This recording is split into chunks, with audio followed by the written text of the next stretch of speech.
January 12th, 1999. My name is Fountain Hughes.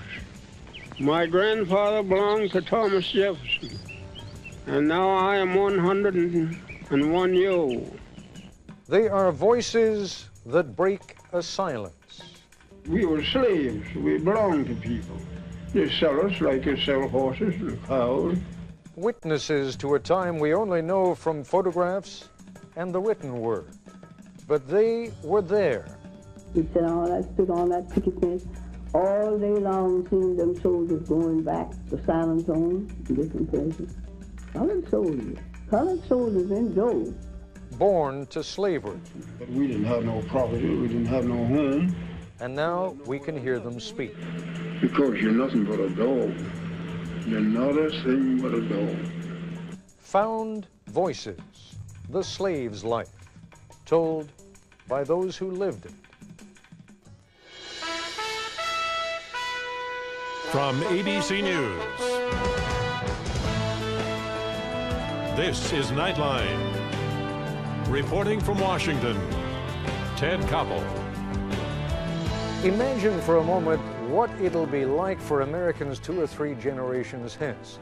Assuming, of course, that we haven't blown ourselves back into the Stone Age and that someone can still figure out what format everything was in. Assuming all of that, our great-great-grandchildren will know more about us than any generation in the history of the world has ever known about its ancestors. There'll be photographs, of course, black and white and color, audio cassettes, and in a few families, 8 and 16 millimeter film. And there will be thousands upon thousands of miles of videotape on which we will have recorded everything that struck us as interesting or funny or important about the milestones of our lives and those of our friends and families. They will be able to see and hear us long after we are dead. Imagine if we could only do the same. If we could only bring back the voices and images, and most important of all, the memories of those who lived 100 or more years ago. Well, brace yourselves for a minor miracle.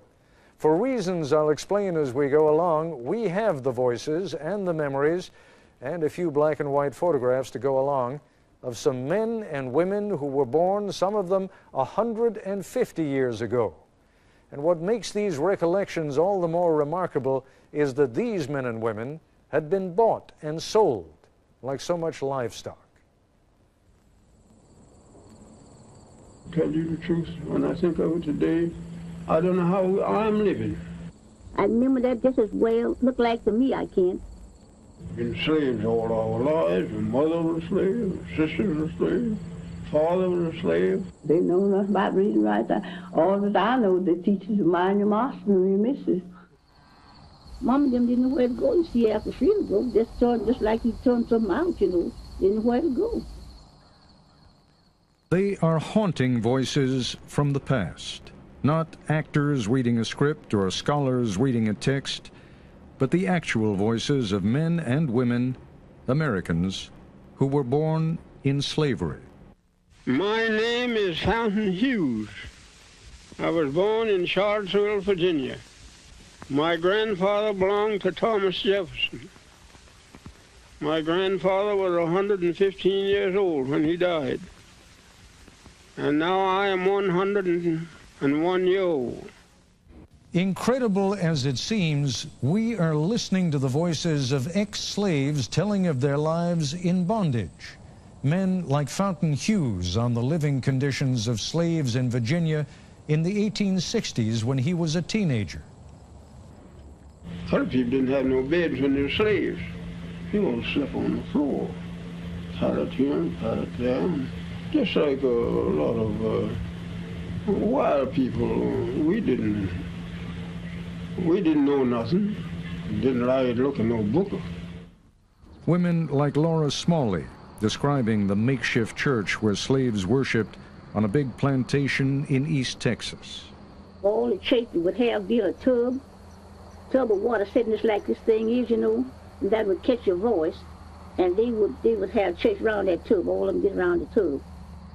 Or Harriet Smith, remembering what she saw as a small girl during the final days of the Civil War. We stood on that picket fence all day long, seeing them soldiers going back to San Antonio and different places. Colored soldiers in droves. Right along by our house. Our home is a two-story house, a white folks. These recorded memories were among thousands of interviews done with ex-slaves in the 1930s and 40s. The majority were written interviews published in pamphlets and books. A handful were recorded on the latest equipment of the day, 200-pound portable recorders that a hearty band of folklorists lugged across the South. You rather go free, you know. Of course, but I have... These recordings, once scratchy, distant, filled with the crackle and pop of that primitive equipment, nothing worries me. My head ain't even white. now have been cleaned up through the magic of modern technology, digitized. I'm the oldest one that I know that's living. The age of the computer has reached back to polish a memory from another century, 150 years ago. Can you remember slavery days very well? Of course, I remember all our white folks, and all the names of them, all the children. Call every one of the children's names. Who did you belong to? Jim Bunton, the baby boy. The results of these digitally enhanced recordings are arresting, almost unbelievable. The idea of hearing the voices of actual slaves from the plantations of the Old South is as powerful, as startling really, as if you could hear Abraham Lincoln or Robert E. Lee speak. Listen again to Fountain Hughes, who was born in 1848. We were slaves. We belonged to people. They sell us like they sell horses and cows and hogs and all like that. Have an auction bench, and they put you up on the bench and bid on you, the same as bidding on cattle, you know. Much of what these three former slaves say may at first seem unremarkable. Much of what they say may surprise and upset, and their calm demeanor is at odds with the evil and violence we associate with slavery. Here is 91-year-old Texan Laura Smalley talking in the 1940s about the outcome of a tussle between two women, one black, one white, one slave, one mistress. The mistress tried to slap the slave, but the black woman pushed her into a chair. Laura Smalley was a girl at the time, but she remembers vividly what happened to the black woman when the master came home. Well, the thing that old woman told old woman cat in the peach orchard and whipped her. And, you know, just tied her hand this way, you know, around the peach orchard tree. I remember that just as well, looked like to me, I can, and round the tree and whipped her. And well, she couldn't do nothing but just kick her feet, you know, just kick her feet. But it just had her clothes off down to her waist, you know. Just didn't have her plumb naked, but they had her clothes down to her waist. And every now and then they'd whip her, you know, and then snuff the pipe out on her, you know. She'd snuff the pipe out on her. You know, the embers in the pipe, and where you ever see the pipe smoking. Blow them out on her? Mm-hmm. Good Lord, have mercy.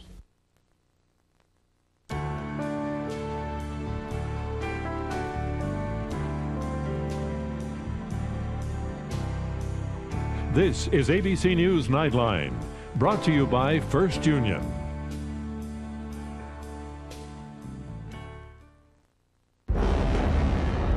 This is a world only a few know well. A world of risk and uncertainty, where the roads can take you to success or prosperity, or sometimes to no place at all. This is the financial world.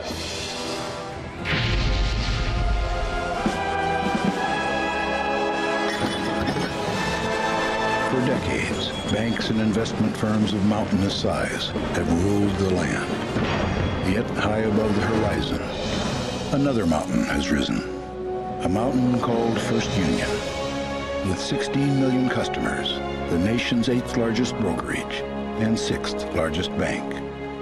For a new perspective of the financial world, come to the mountain called First Union. Or if you prefer, the mountain will come to you. 2020 Wednesday, our hidden cameras show you children living in a kind of hell. Some drugged, confined, a journey you will never forget on 2020 Wednesday. The People's Choice Awards. Oh, they love me. They really love me, huh? The nation's TV critics. We're the best. Nice. Viewers for quality television. I'm number one. Oh, we gotta promote that. All we have to do is give the jury something to believe. They're all saying the same thing. The best shows on television are on ABC. Duh!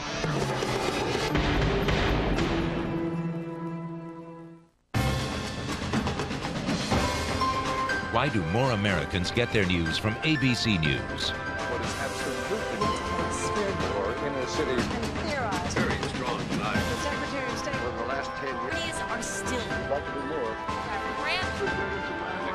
Enough said. ABC News. More depth, more news, more reason to watch. The best.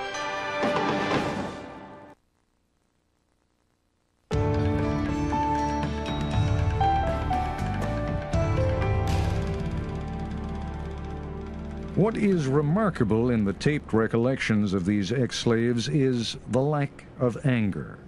Remember, though, that these are the recollections of people who were children or teenagers during slavery. Remember, too, how intimidating it is for most of us today to have a microphone or camera thrust at us and to be asked questions on the street. It must have been even more daunting for poor blacks living in a highly segregated South to be asked by white strangers using a strange machine to talk candidly about being slaves. For all that, it is startling how much the ex-slaves reveal.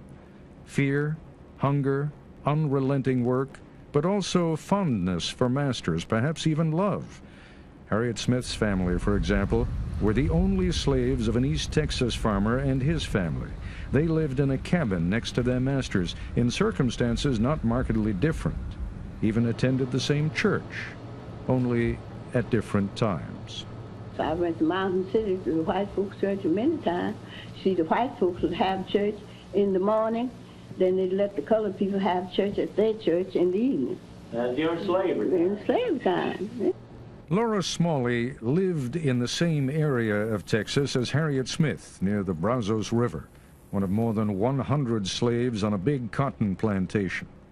Religion offered no consolation to the slaves here because the master forbade them the practice of religion, and there was hell to pay if the master caught them at prayer. They don't have no church. No, they didn't have no church. And the old master come along with one of them. One of them was there having church around the tub, and he's down praying. The old master come in, he just a praying. He come in, he did, and told him get up from there. He didn't get up, he just a praying. He said the old master come in, so whooping him. He quit praying and then asking the Lord have mercy on the old master. I said, old master sure was whooping with a bull whoop. He said, have mercy on the old master. And that old master whooped him and he kept up, wouldn't get up, just flinch, just like a person, when a person hits you, the flinch. He just prayed for old master. The old master stepped back and said, I'm ready minded to kick you naked. I'm ready minded to kick you naked. Nigga never stopped praying, he had to go off and leave him praying. He'd go off and leave him praying. Because he wouldn't stop. The plantation on which Smalley was a slave sounds brutal. She recalls scrambling with other children for food from a huge wooden tray, like a hog trough. All of them, would get around that tray with spoons and eat, such like mush or soup or something like that. And all them children get around there and just eat.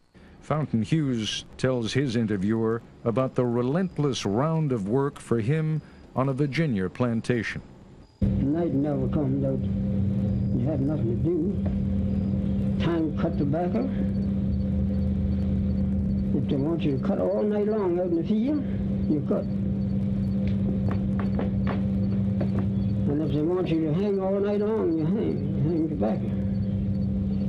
It didn't matter about your tired, being tired, you're afraid to say you're tired.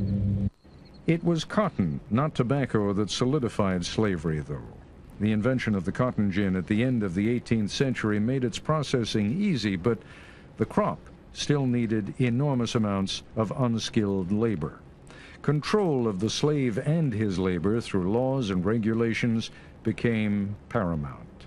Fountain Hughes talks about one of those controls, the pass system.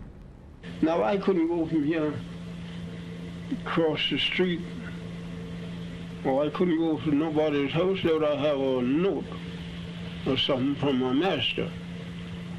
And if I had that pass, that was what we call a pass. If I had that pass, I could go wherever he sent me, and I'd have to be back. Whoever he sent me to, they'd give me another pass, and I'd bring that back, so it's to show how long.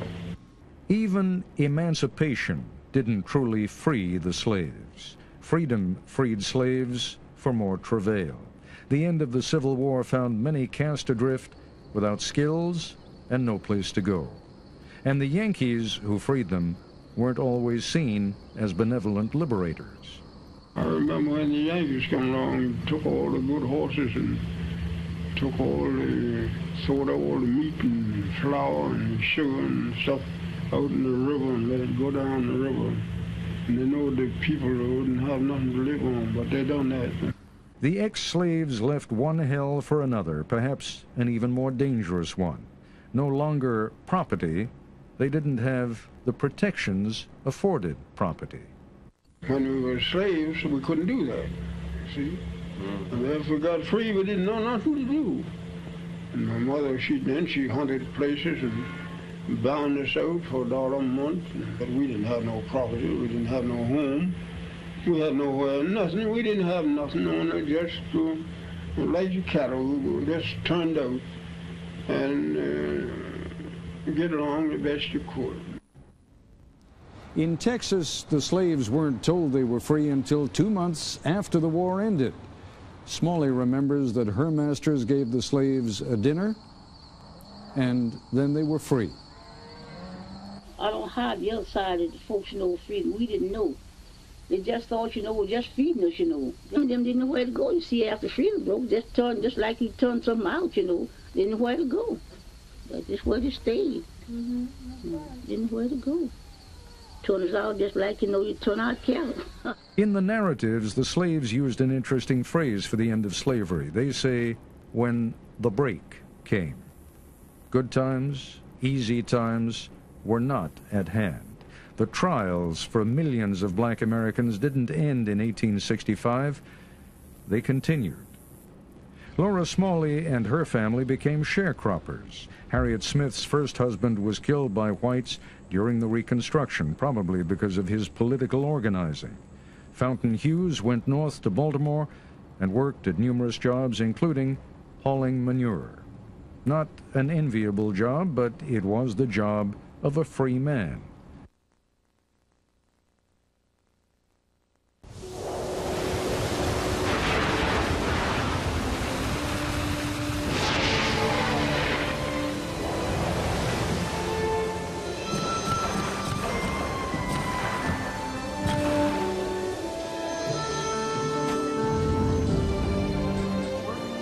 Whenever car batteries are put to the test, America's most trusted lives up to its name.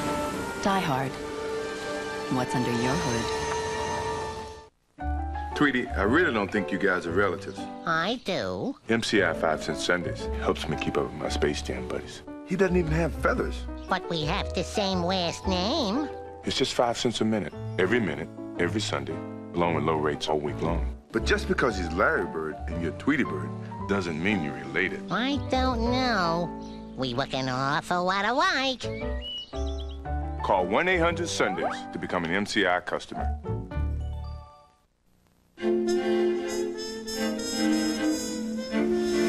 Let me help you. I'll do it. I can do it. Arthritis has claimed these hands. But take comfort in the medicine arthritis experts recommend first. Tylenol Arthritis Extended Relief. It lasts up to twice as long as regular aspirin without irritating your stomach. Tylenol Arthritis. Take comfort in our strength. was out of the high for it, but for some reason, We'll just take the roof off.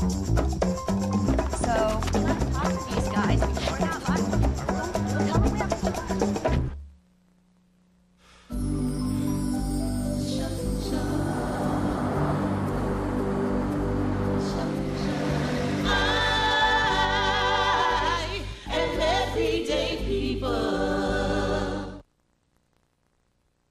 Welcome to the most exciting show in late night. The only show worth losing sleep over. Politically Incorrect with Bill Maher, coming up on ABC.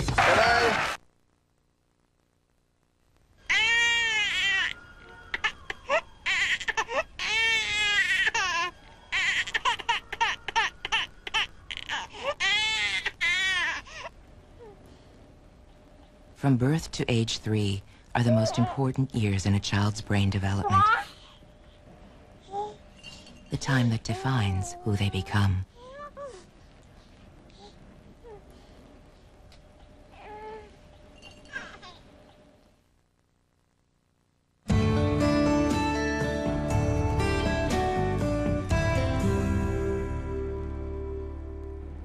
John Henry Falk was among those who interviewed ex-slaves. Falk kept detailed notebooks of his travels and interviews with former slaves, and even tried once to pass for black. He told an interviewer just before his death in 1979, I really I'd get and come educated on blacks and their problems, except we called them colored folks. if some of you think you recognize the name John Henry Falk, you're right. He was a famous radio personality in the 1950s. He was also denounced and eventually blacklisted for, among other things, championing the rights of blacks to vote. But we're getting ahead of ourselves. We can thank the Depression for the existence of the slave narratives. That is when John Henry Falk, folklorist John Lomax, his son Alan, and writers like Zora Neale Hurston, the celebrated Harlem Renaissance writer, were touring the South to gather accounts of African-American folk traditions. The subject of slavery was not on their minds. Nobody was going around saying, oh, now we've got another former slave recording. But then little by little, they started becoming a category. Known to scholars and linguists, the audio tapes of the ex-slaves have been in the archives of the Library of Congress and various libraries around the country since the late 1940s. Kathy Farnell, who works with the Institute of Language and Culture in Clanton, Alabama, is one of the people responsible for the clarity of the ex-slave narrative tapes, now part of a recently released audio and book package called Remembering Slavery, produced by the Smithsonian Institution and Public Radio International. What I found out was that the technology did not exist to bring these recordings up to broadcast quality by taking out the background static. That technology got invented in the early 1990s. Hearing the tapes had a profound effect on everyone who worked with them. I was truly amazed when I first heard the recorded interviews. I just fell in love with Fountain. He had the type of emotions that I really liked. He had anger, and so it felt good to me. It validated for me my feeling that this was a horrible, horrible thing to happen to any people. But John Henry Falk may have experienced the most profound effect. He was a graduate student when he interviewed the former slaves, including the two women you hear in this broadcast. Himself interviewed just before he died in 1979, Falk was going on about how he believed in giving blacks the right to go to school, giving them the right to vote, giving them the right to go into anything they qualified for. And then he said he experienced an epiphany. I was sitting out on a wagon tongue with this old black man, and was telling him what a different kind of white man I was. I remember him looking at me very sadly and kind of sweetly and condescending and said, you know, you still got the disease, honey. I know you think you're cured, but you're not cured. You can't give me the right to be a human being. I'm born with that right. Now, you can keep me from having that. If you've got all the policemen and all the jobs on your side, you can deprive me of it. But you can't give it to me, because I was born with it just like you was. And my God, it had a profound effect on me. I was furious with him. But the more I reflected on it, the more profoundly it affected me. And I realized this was where it really was. But the final word belongs to Fountain Hughes. When asked by his interviewer which he would rather be, free or slave, he answered with intensity. Me? Which I'd rather be? You know what I'd rather do? If I thought, had any idea, that I'd ever be a slave again, I'd take a gun and just end it all right away. Because you're nothing but a dog. You're not a thing but a dog. I'll be back with a closing thought in a moment.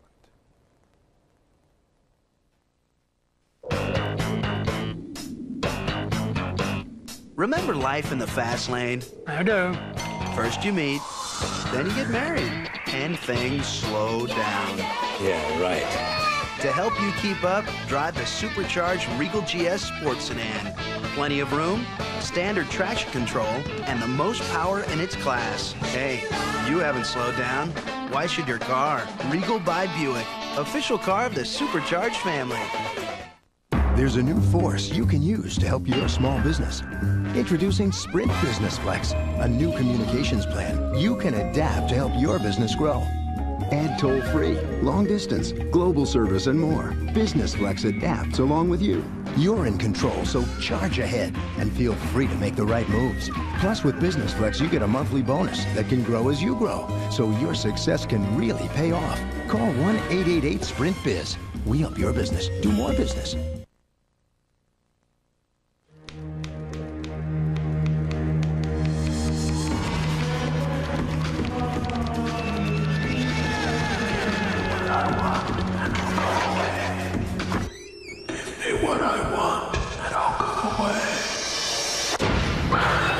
There's no telling what a storm may bring with it. ABC is taking February by storm. Stephen King's Storm of the Century, February 1999. See it first on ABC, then read the book.